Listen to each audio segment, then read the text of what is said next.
everyone, this is Isha Saha from Lovely Professional University, and today I'll be presenting on A-star search algorithm. Okay, so the next slide is about the agendas, which is basically the topics which we'll be covering in the upcoming presentation.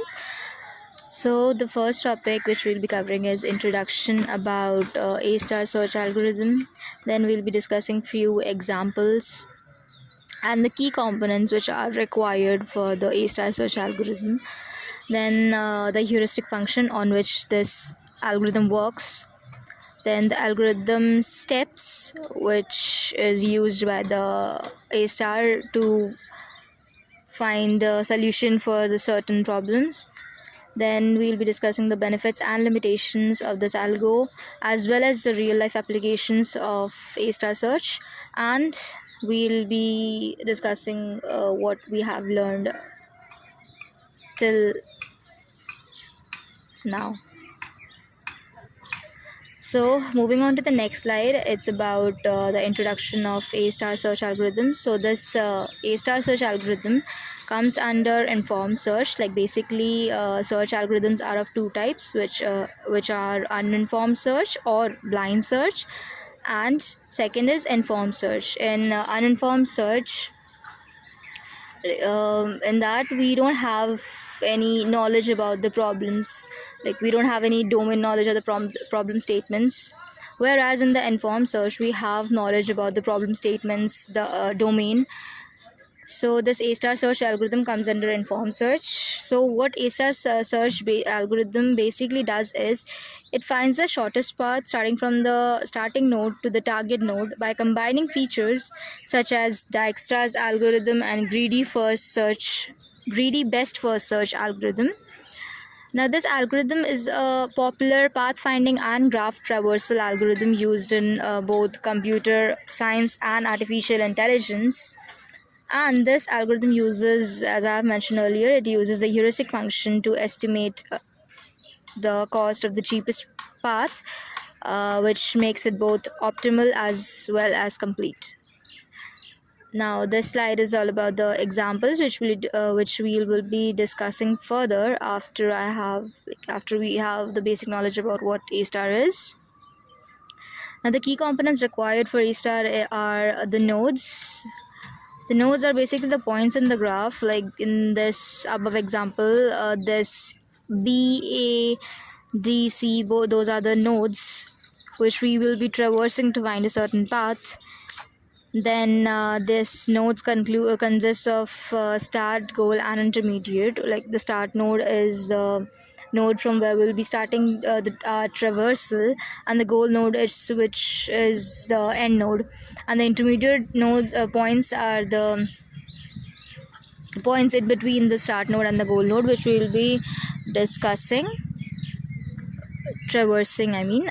Then cost function, basically this works on one function, which is f of n is equal to g of n plus h of n, where this g of n is the actual path cost from the start node to the current node, and h of n is the heuristic value or the estimated cost from current node to the goal.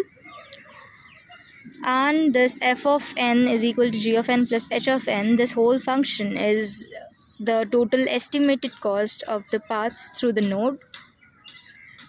Now to solve this A-star search algorithm, we require there's a certain way to solve every algorithm. So in this we use open and closed lists, where the open list consists of the nodes which are yet to be evaluated, and the next is the closed list, in which there are nodes which we have already evaluated. Now moving on to the heuristic function, which is basically on which this A-star algorithm works on. I have mentioned about what a heuristic function is in the earlier slide. It's basically the estimated cost from the start node to the goal node. A good heuristic is admissible, which is it never overestimates the true cost, and consistent, which is its estimated cost is always less than or equal to the estimated cost.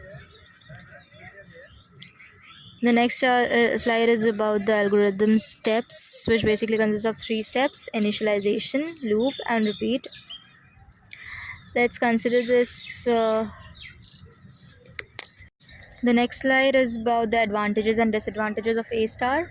The advantages is it finds the shortest path if heuristic is admissible. The second is more efficient than Dijkstra's algorithm and works well with real world problems.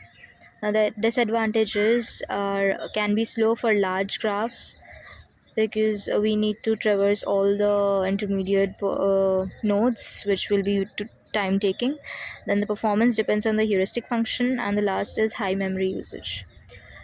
Now the applications of A star in real world is the robotics, where path planning for robots navigating through environments is required, and video games, and the network routing, where we find the optimal paths in communication networks. Now this from A star search algorithm, what we learn from this PPT is A star search algorithm is a very powerful tool for pathfinding and graph traversal, and it combines the features of Dijkstra's algorithm as well as the greedy first search algorithm. And understanding its components and workings can greatly enhance problem solving skills in computer science and artificial intelligence both. So this is all for my presentation. Thank you everyone.